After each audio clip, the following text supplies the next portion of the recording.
বন্ধুরা, সম্পা kitchen with village ফুডে আপনাদেরকে স্বাগত। প্রতিদিনের মতন আবারও চলে এসেছি একটা রেসিপি নিয়ে। আজকে কিন্তু আপনাদের কথা মাথায় রেখে কিন্তু আজকে রেসিপিটা করব। আজকে একদম কিন্তু সম্পূর্ণ নিরামিষভাবে রেসিপিটা অবশ্যই করব। যারা কিন্তু আমিষ খান না, নিরামিষ খান, তারা কিন্তু এই রেসিপিটা অবশ্যই করে খেতে পারেন। আর কার্তিক মাস ঢুকে গেছে, মানে সবার বাড়িতে কম বেশি কিন্তু নিরামিষটাই খাওয়া হয়। এই জন্য তাদের কথা মাথায় রেখে আজকে রেসিপিটা আপনাদের সঙ্গে আমি শেয়ার করছি। তার জন্য কি আজকে রান্না করব আপনারা দেখে নিন। আজকে রান্না করব এই যে ছোলার ডাল নিয়েছি আর আলু নিয়েছি, ছোট ছোট করে আলু কেটে নিয়েছি। আর ছোলার ডালটাও আমি ভিজিয়ে রেখেছিলাম, একদম ভিজে গেছে ভালোভাবে, দেখুন এইভাবে কিন্তু ভিজে গেছে। আর নিয়েছি তার সঙ্গে টমেটো কুচি করে নিয়েছি, ধনেপাতা কুচি করে নিয়েছি, লঙ্কা মাঝখান দিয়ে কেটে নিয়েছি, আর সঙ্গে নিয়েছি পনিরটাও কিন্তু একটু ছোট ছোট করে কেটেছি, আর আদা বাটা, তেজপাতা। এরপর কি করে রান্না করছি আপনারা দেখতে থাকুন, অবশ্যই আপনাদেরকে রেসিপিটা ভালো লাগবে। চলে কড়াইটা বসিয়ে দিয়েছি, কড়াইটা গরম হয়ে গেছে। কড়াইয়ের মধ্যে দিয়ে দিচ্ছি জল পরিমাণ অনুযায়ী। এরপর আমি জলের মধ্যে দিয়ে দিচ্ছি আলু আর ছোলার ডালটা একটু সেদ্ধ করে নিতে হবে। পরিমাণ অনুযায়ী আমি দিয়ে দিচ্ছি লবণ, আর পরিমাণ অনুযায়ী আমি দিয়ে দেব হলুদের গুঁড়ি, দিয়ে ভালো করে একটু নাড়িয়ে দেব। ঢাকা চাপাটা দিয়ে দিচ্ছি সেদ্ধ হওয়ার জন্য, তাহলে কিন্তু একদম ভালোভাবে সেদ্ধ হয়ে যাবে। আপনারা চাইলে কিন্তু প্রেসার কুকারেও সেদ্ধ করে নিতে পারেন, তবে আমি কড়াইতে সেদ্ধ করে নিচ্ছি। আমি দেখে নেবো সেদ্ধ হয়ে গেছে কিনা।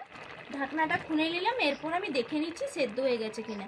দেখুন একদম কিন্তু সেদ্ধ হয়ে গেছে। এরপর আমি একটা পাত্রের মধ্যে তুলে নেব। একটা ছান্তা নিয়েছি, ছান্তার সাহায্যে আমি তুলে নিচ্ছি, জল থেকে ছেঁকে তুলে নেব। দেখুন ছোলার ডালটা নামিয়ে নিয়েছি। এরপর কড়াইটা ধুয়ে পরিষ্কার করে নিয়েছি। কড়াইয়ের মধ্যে দিয়ে দিচ্ছি তেল। সাদা তেলেই কিন্তু পুরো রান্নাটা হবে। সাদা তেলটা আমি দিয়ে দিলাম। তেলটা একটু ভালো করে গরম করে নেব। তেলটা গরম হয়ে গেছে। এরপর যে আমি পনির টুকরোগুলো করে রেখেছি, পনিরগুলো আমি ভেজে নেব।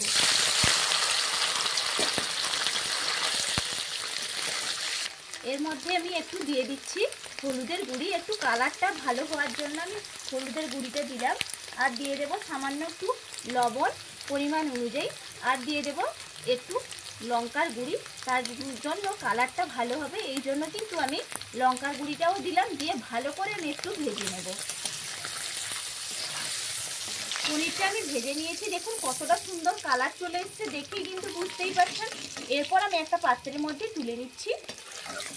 দেখুন পনির ভাজা কিছুটা একটু তেল থেকে গেছে, সেই তেলে আবারও আমি একটু তেল দিয়ে দিচ্ছি।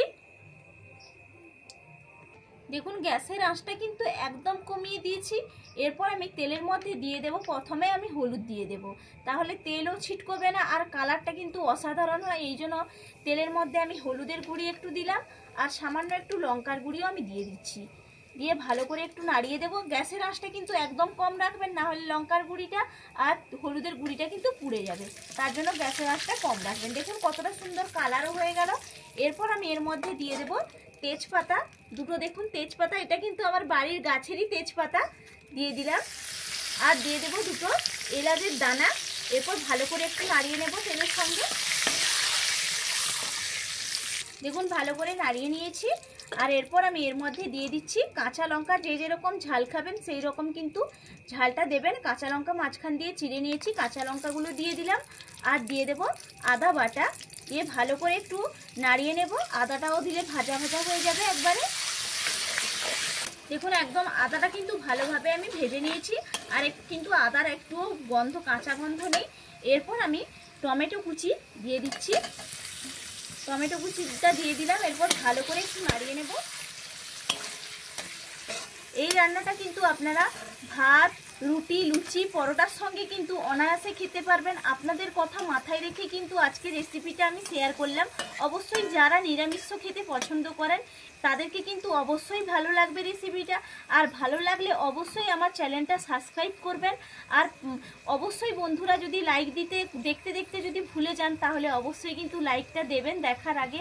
আর অবশ্যই বন্ধুরা ফুল ওয়াচ করে দেখবেন। আর আপনারা যদি না পাশে থাকেন তাহলে কিন্তু কোনোদিন এগিয়ে যেতে পারবো না, অবশ্যই কিন্তু পাশে থাকবেন। দেখুন ভালো করে মশলাটা আমার কষানো হয়ে গেছে, কতটা সুন্দর কালারও চলে এসছে। দেখুন এরপর আমি এর মধ্যে দিয়ে দেবো আগে থেকে যে সেদ্ধ করে রেখেছি ছোলার ডাল আর আলু আমি দিয়ে দিচ্ছি। দিয়ে ভালো করে আবারও মশলার সঙ্গে আমি নাড়িয়ে নেব। এখন ভালো করে আমার কষানো হয়ে গেছে। এরপর আমি এর মধ্যে দিয়ে দেব জল, যাতে মশলাটা বসেও না যায়, এই জন্য পরিমাণ অনুযায়ী কিন্তু জলটা দিয়ে দেবেন। আর আগে থেকেই তো সেদ্ধ করে নিয়েছি, লবণ দিয়ে কিন্তু সেদ্ধ করেছি। যদি আপনাদের প্রয়োজন মনে হয় তাহলে লবণটা আবারও একটু দিতে পারেন। আমার কিন্তু একদম মাপ অনুযায়ী দিয়ে দিয়েছিলাম বলে আর প্রয়োজন হয়নি লবণ দেওয়ার। আপনারা অবশ্যই কিন্তু চেক করে লবণটা দিয়ে দেবেন।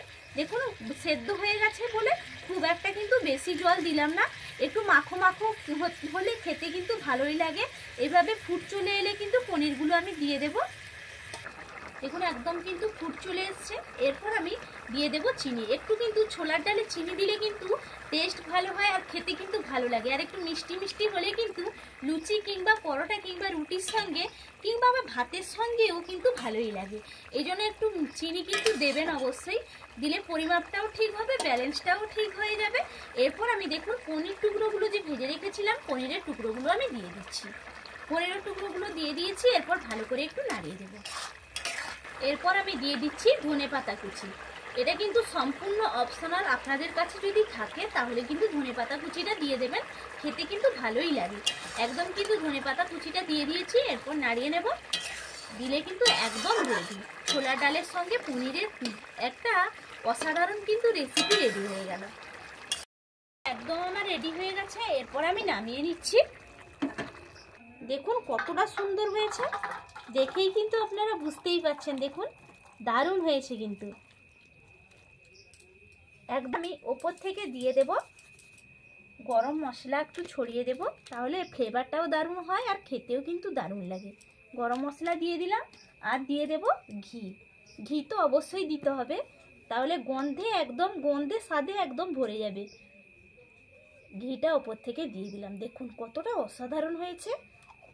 এইভাবে অবশ্যই বন্ধুরা তৈরি করে নেবেন আর সবাই কিন্তু বাড়িতে জমিয়ে খেয়ে নেবেন। আমিও চলে যাব খাওয়ার জায়গায়, গরম গরম ভাতের সঙ্গে কিন্তু খাবো। দেখুন একদম কিন্তু চলে এসেছি গরম গরম ভাতের সঙ্গে।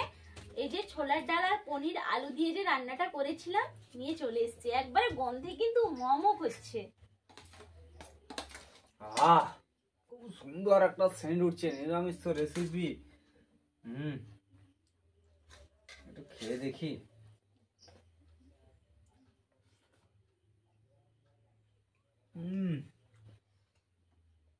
অসাধারণ। এত সুন্দর রান্না কি করে করলে গো?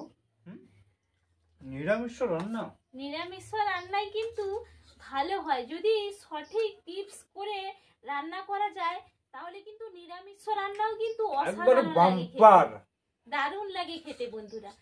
মাছ মাংসকে কিন্তু হার মানিয়ে দেবে যদি এইভাবে রেসিপি করা হয় তাহলে। আর আপনাদের কথা কিন্তু মাথায় রেখে আজকে রেসিপিটা আমি শেয়ার করলাম। আমার সম্পূর্ণ নিজস্ব মাথা থেকে কিন্তু আমি যেটা বের করি আপনাদের সঙ্গে আমি সেই রেসিপিটা শেয়ার করার চেষ্টা করি। আপনাদের কারো হয়তো ভালোও লাগতে পারে, আবার কারো ভালোও লাগতে না পারে। সবাই কিন্তু অনেক উৎসাহ দেন, কমেন্টে জানান যে ভালো হয়েছে, নতুন রেসিপি দেখলাম। এই জন্য উৎসাহ পাই বলে আপনাদের কাছে আমি নতুন কোনো জিনিস শেয়ার করার চেষ্টা করি। অবশ্যই আপনারা সবাই ভালো থাকবেন, সুস্থ থাকবেন। আবার আপনাদের সঙ্গে আমার পরের ভিডিওতে দেখা হবে। টাটা।